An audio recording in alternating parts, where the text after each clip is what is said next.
여러분 룻기의 시작 1장 1절에 보면 사사시대 때에 베들레헴의 유다 자손 중에 엘리멜렉이라고 하는 한 가정이 있었습니다. 그런데 이 베들레헴의 흉년이 찾아온 것 때문에 이 엘리멜렉이라고 하는 그 가정이 하나님을 예배하지 않는 땅 모압으로 이주하면서 이 룻기는 시작됩니다. 아마 엘리멜렉은 흉년이 찾아와서 잠깐 피해서 모압 땅에 머물려고 작정했던 것 같습니다. 그런데 뜻대로 되지 않았습니다.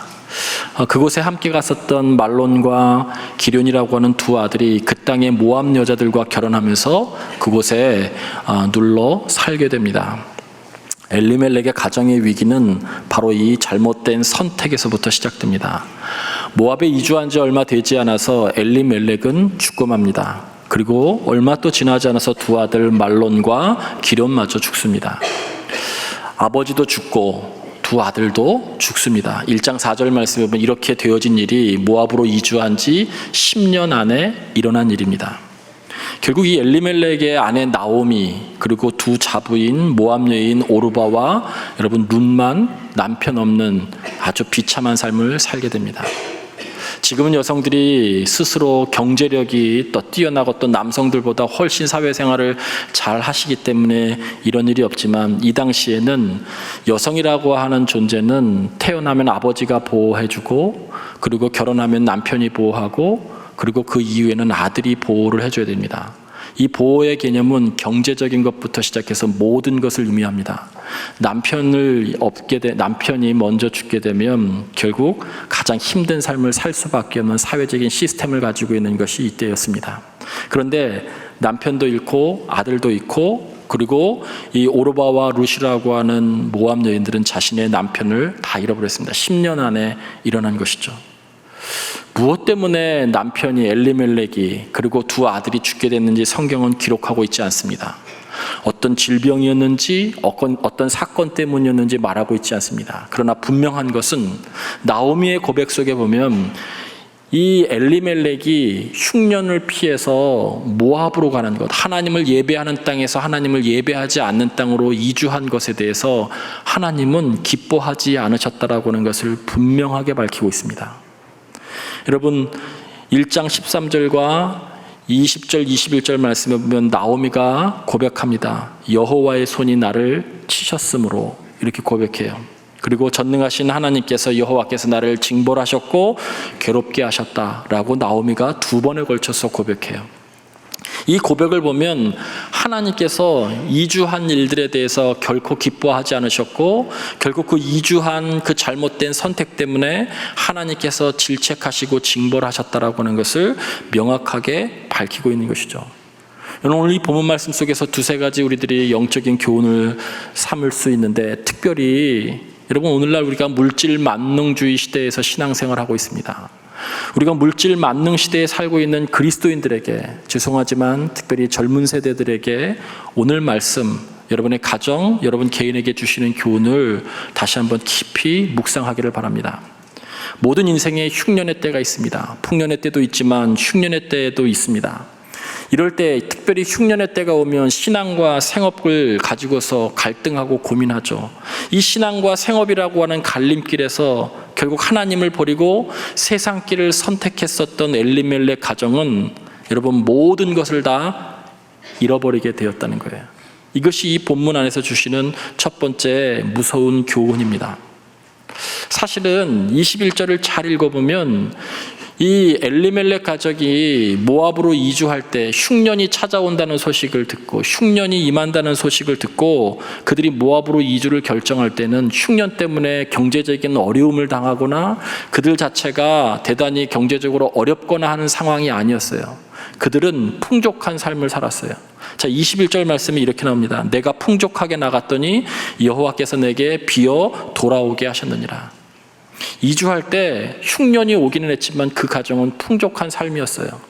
근데 미래에 대한 불안함, 흉년이 닥쳐오면 자신의 재산을 지킬 수 있을까라고 하는 그러한 걱정, 이 미래에 대한 불안함 때문에 그들은 이주했을지도 몰라요. 또 하나는 그렇게 이주하면 거기에서 자신이 가지고 있는 재산을 증식시킬 계획도 그 마음속에 있었는지도 몰라요. 열왕기하 3장 4절 말씀에 보면 모압이 아합에게 10만 마리의 양과 10만 마리의 숫 양의 털을 곡물로 바쳤다라고 하는 기록이 나와요. 모압 땅이 약간 건조한 땅이긴 하지만 소와 염소와 그리고 여러 가축들을 기르는 데는 아주 적합한 땅이었어요. 그러니까 이미 흉년이 온다고 하니까 차라리 모압으로 이주해서 거기에서 내 재산을 증식시킬 마음이 있었던 것이죠. 명확한 것은 엘리멜렉이 이주를 결정한 마음은 여러분 물질 때문이었다는 거예요. 물질 때문에 하나님께 예배하는 자리를 벗어나서 하나님을 예배하지 않는 환경을 선택한 것이죠. 여러분 그 결론은 모든 것을 잃어버린 거예요. 가정도 사업도 모든 것을 잃어버렸어요. 여러분이 이 예배의 자리를 흉년이 왔을 때 예배의 자리를 포기하는 그 순간에 오늘 여기 성경의 말씀 속에 여러분은 모든 것을 잃게 될 수도 있다라고 하는, 아니 잃게 될 것이라고 지금 교훈하고 있는 거예요. 왜 그러냐면 하나님은 물질의 주인이시기 때문에 그렇습니다. 하나님은 물질의 주관자이시기 때문에 그렇습니다. 그분을 잃으면 여러분이 아무리 물질을 잡으려고 애써도 결국 물질을 다 잃어버리게 돼 있어요. 하나님의 백성은 아무리 힘들고 어려워도 하나님의 그 신실하신 돌보심, 미래가 아무리 불안해도 하나님의 그 헤세드, 은혜와 자비를 구하면서 그 예배의 자리에서 버텨내고 견뎌낼 때 하나님의 축복이 임하는 거예요. 근데 엘리멜렉은 흉년이 온다라고 하는 그 상황 가운데 자신이 가지고 있는 재산을 지켜내는 것, 이것에 대한 불안함, 여러 것 때문에 미래를 하나님 앞에 온전히 의지하지 못하고 모압 땅으로 하나님께 예배하지 않는 땅으로 결국 이주해버려서 모든 것을 상실해버렸어요. 모든 것을 잃어버렸어요.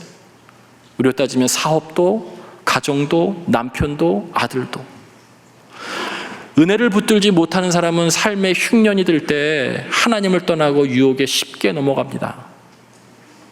물질의 유혹에 넘어가 신앙까지 저버리게 되면 결국 이런 결과를 가지고 온다라고 하는 것을 오늘 성경은 우리들에게 준엄하게 말씀하고 있습니다. 여러분, 어떠한 형편과 처지 가운데서도 여러분이 하나님께 예배하는 자리, 여러분의 믿음을 견고하게 붙들게 되기를 주님의 이름으로 간절히 축원을 드립니다. 오늘 본문의 또 한 가지는 이 룻의 16절과 17절의 고백을 통해서 오늘날 사회 속에서의 가족 공동체에 대한 신앙적인 관점을 제공하고 있다는 거예요. 여러분 이것이 대단히 중요합니다. 오늘 룻의 고백, 여러분이 잘 아는 고백이에요. 이 고백 속에는 우리의 가족 공동체가, 우리 교회 공동체가 어떤 신앙적 관점을 가지고 가정생활을 하고 신앙생활, 교회생활을 해야 되는지를 분명하게 밝히고 있어요. 6절 말씀에 여호와께서 자기 백성을 돌보셔서 그들에게 양식 주셨다 하시는 소식을 10년 만에 다시 듣게 돼요. 나오미가 이 소식을 들었다는 얘기는 흉년이 끝났다는 얘기예요. 흉년이 이제 끝났어요. 그래서 하나님께서 자기 백성을 돌보신다라고 하는 소식을 듣게 되죠. 모든 것을 상실했을 때 나오미가 이 소식을 듣고 이제 자기 고향인 베들레헴으로 돌아가기로 작정합니다. 여러분, 남편과 아들이 없는 자신의 삶을 지탱할 수 있는 유일한 길은 이제 하나님의 자비를 구하는 것 외에는 길이 없다고 그는 깨달은 거예요. 남편도 없고 아들도 없어요. 자기를 보호해 줄 수 있는 사회적인 그 어떤 것도, 인간적인 그 어떤 것도 없어요. 나오미가 선택할 수 있는 유일한 한 가지가 있다면 하나님의 은혜와 자비를 구하는 거예요. 그래서 다시 예배의 자리로 돌아가는 거예요. 그것을 언제 깨달았냐면 빈손일 때 깨달았다는 거예요. 근데 문제가 생겼어요. 자신은 돌아가면 되는데 자신의 자부들이 문제인 거예요. 자부들. 모압 여인, 두 아들의 부인인 자부들. 그래서 그 자부들에게도 너희 고향으로, 너희 아버지에게로 돌아가라고 권면하죠. 왜 그러냐면 여러분, 이 나오미와 오르바와 룻, 자부와 며느리의 관계는 이 당시만 해도 여러분 연결고리는 아들이에요. 아들이 있었기 때문에 두 관계가 여러분 가족 관계로 이어지죠. 근데 그 연결고리인 아들이 죽으면 여러분 이 두 사람은 정말 남남인 거예요. 연결고리가 끊어져 버렸어요. 두 아들의 죽음으로 나오미와 자부들의 연결고리는 아무것도 없어요. 특별히 나오미는 경제적으로든 어떤 형태로든 이 자부들을 책임질 능력도 없어요. 더더군다나 그들은 이방인이에요. 연결고리가 사라졌고 그것이 이어질 가능성이 없다고 성경 1장에는 분명히 말씀하고 있어요. 가족관계를 지속할 명분도 의미도 아무것도 없어요. 그러니까 떠나라는 거예요. 내가 너희를 지켜낼 수도 없고 내가 너희를 어떻게 할 수도 없으니 너희 고향으로 돌아가라 라고 권면했더니 결국 오르바는 자기의 고향으로 돌아갔는데 룻이 절대 그렇게 하지 않겠다는 거예요. 14절 말씀 후반절에 룻은 나오미를 그를 부쫓았더라 이런 설명이 나와요. 여러분, 부쫓았다 히브리어로 다부카라고 하는 뜻인데 바싹 달라붙어 있다라고 하는 뜻이에요. 구약 성경에 어떤 사람이 여호와를 온전히 따르니라라고 할 때 온전히라고 할 때 그것이 다부카예요. 바짝 달라붙어 있는 거예요. 제가 새벽 기도 시간에도 설명했던 것처럼 여러분, 엄마가 지금 앞서가고 있는데 이 아이가 세상이 너무 신기해서 엄마 손을 잡지 않고 구경하다가 결국엔 엄마를 놓치게 돼서 길을 잃게 되죠. 온전히 따르는 것이 아니에요. 바짝 달라붙어 있다라고 하는 것은 무엇이냐면 세상 걸 보지 않는 거예요. 다른 생각하지 않는 거예요. 오직 어머니 뒤에 바짝 달라붙어서 그분을 따르는 거예요. 우리가 하나님을 온전히 따른다라고 할 때 뜻이 그런 거예요. 다른 것 보지 않고 우리를 인도하신 하나님에게 바짝 달라붙어서 따르는 거예요. 룻이 지금 나오미에게 그렇게 하고 있어요. 부쫓았다. 바짝 옆에 달라붙어서 오히려 나는 절대 떠나지 않겠다라고 권면하고 있는 거예요. 설득하고 있는 거예요. 어머니를, 시어머니를 설득해요. 난 절대 떠나지 않겠습니다. 그것이 부쫓았다예요. 가정의 최소의 단위는 부부죠. 부부. 여러분, 부부가 어떤 연결고리에 의해서 여러분 결혼을 하게 됩니다. 보편적으로 쓸 사랑이라고 하죠. 사랑의 연결고리 때문에 부부를 이루어요. 가정을 이루죠. 부부가 되고 가정을 이루죠. 어떤 사람은 외모 때문에, 상대방의 외모가 출중하기 때문에 그것에 반해서 그 연결고리로 부부가 됩니다. 어떤 사람은 물질 때문에, 집안 때문에, 어떤 사람은 어쩔 수 없음 때문에 그렇게 결혼합니다. 두 사람을 이어주는 연결고리가 분명히 있어요. 그런데 가정을 이루게 되면 그 연결고리가 더욱 튼튼할 때가 있어요. 그것이 뭐냐면 자녀예요. 자녀가 생기면 부부와의 관계가 더욱 튼튼해요. 거기에 재산까지 있으면 더욱 견고해질 수도 있어요. 그러나 중요한 것은 자녀든 재산이든 외모든 능력이든 집안이든 이 모든 인간적인 요소는 모두 영원하지 않다는 거예요.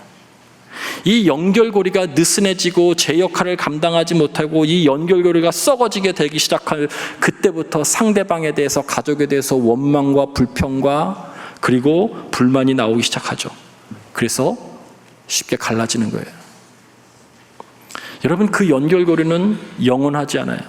제가 30년 목회하면서 여러 성도들 가운데 상담 중에 이런 분들, 세 부류의 성도들 꼭 교회마다 있더라고요. 이런 분이 아이 다 성장하면 당장 이혼하겠습니다.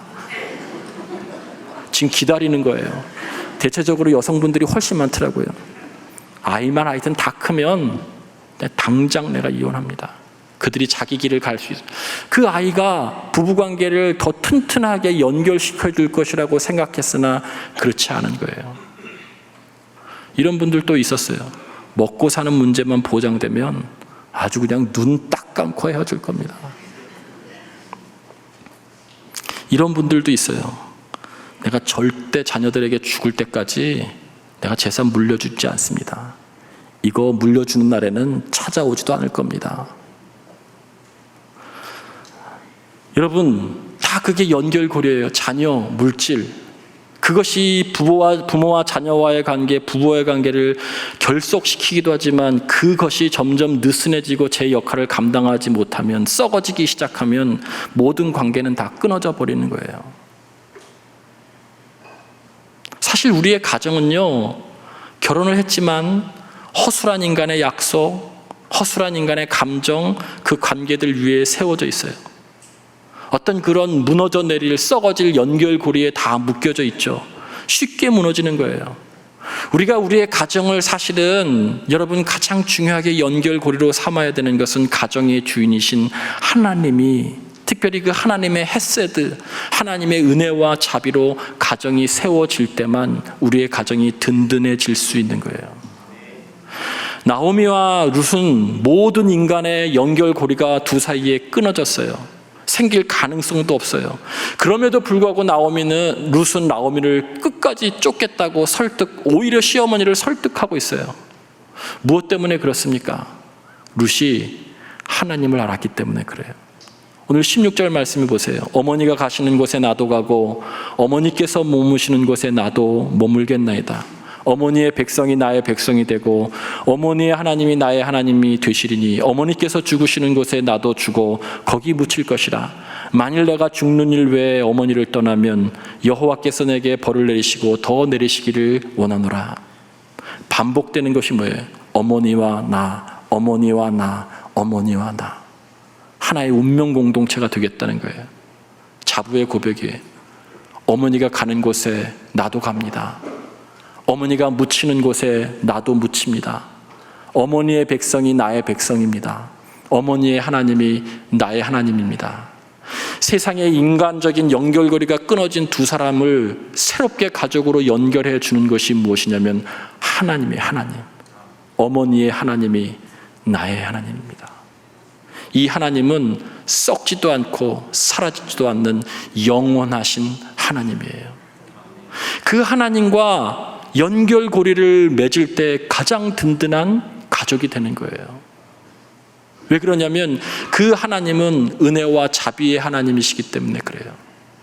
그 은혜와 자비를 알면 내 남편에게, 내 아내에게, 내 자녀에게 내가 받은 사랑만큼 상대방에게 은혜와 자비를 베풀기 때문에 그렇습니다. 하나의 운명 공동체가 되죠.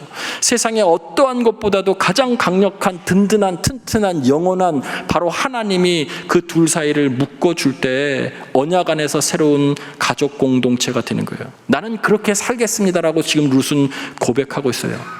룻은 돈을 선택한 것도 아니고 자녀를 선택한 것도 아니고 오직 나오미 그 시어머니가 붙들었었던 그 하나님을 자신도 붙들겠다고 지금 이야기하면서 하나님의 은혜와 자비를 구하고 있는 거예요.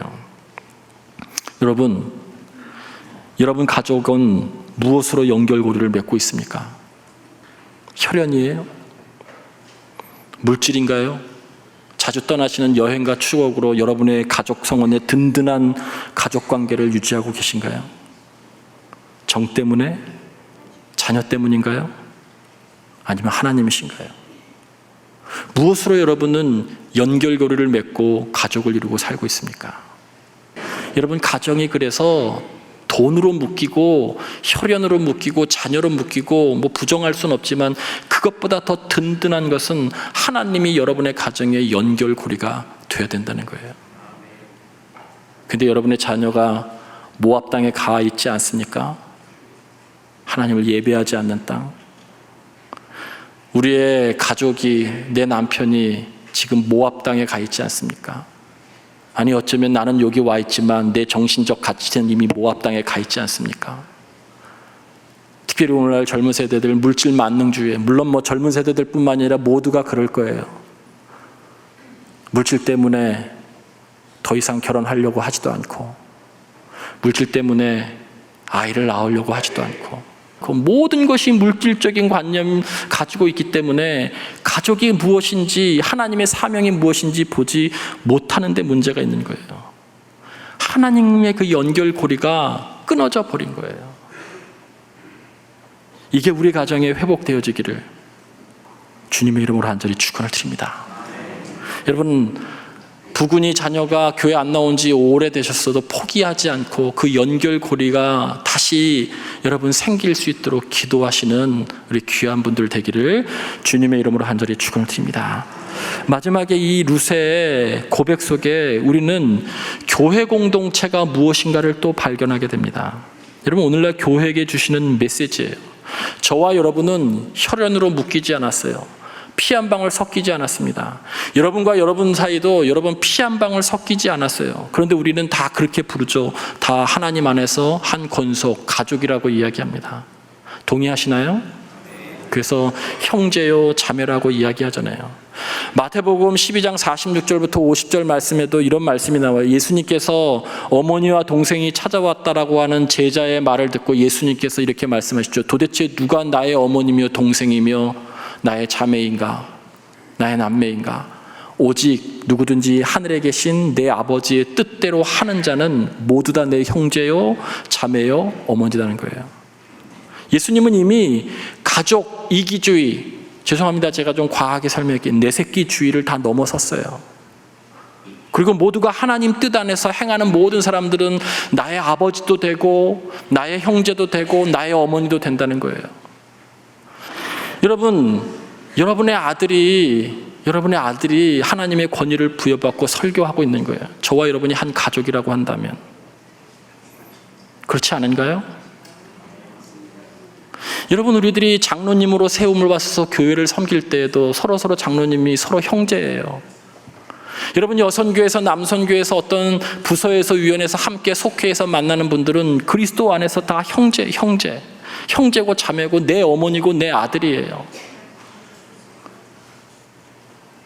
그 어머니가, 그 형제가 때에 따라서는 너무 생각이 달라서 실수할 수도 있고 마음에 안 들 수도 있어요.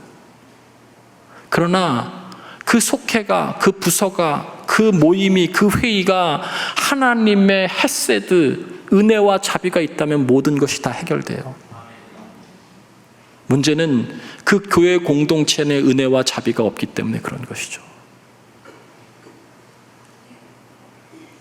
설교하다가 여러분 은혜를 못 받을 수도 있어요. 어떡하겠어요? 여러분의 아들이 이해해 주셔야지. 회의하다가 누군가가 내 마음에 안 드는 발언을 할 수 있어요. 어떡하겠어요? 내 형인데, 내 동생인데. 은혜와 자비로 다 감싸는, 그래서 상처를 아물게 하고 다시 일어서는 우리 모두는 그리스도 안에서, 하나님 안에서 다 한 가족이에요. 그 가족은 무엇으로 세워져야 되냐면 하나님의 헤세드로 세워지고 하나님의 헤세드를 기대하면서 살아가는 존재예요. 엘리멜렉은 그것을 못한 거예요.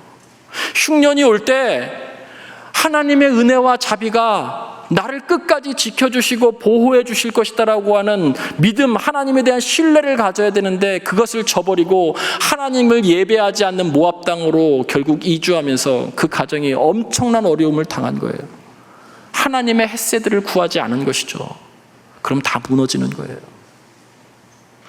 여러분, 물질을 구하기 전에 하나님을 신뢰하고 하나님의 은혜와 자비, 헤세드를 구하는 가족, 우리 교회 공동체 되어지기를 주님의 이름으로 간절히 축원을 드립니다.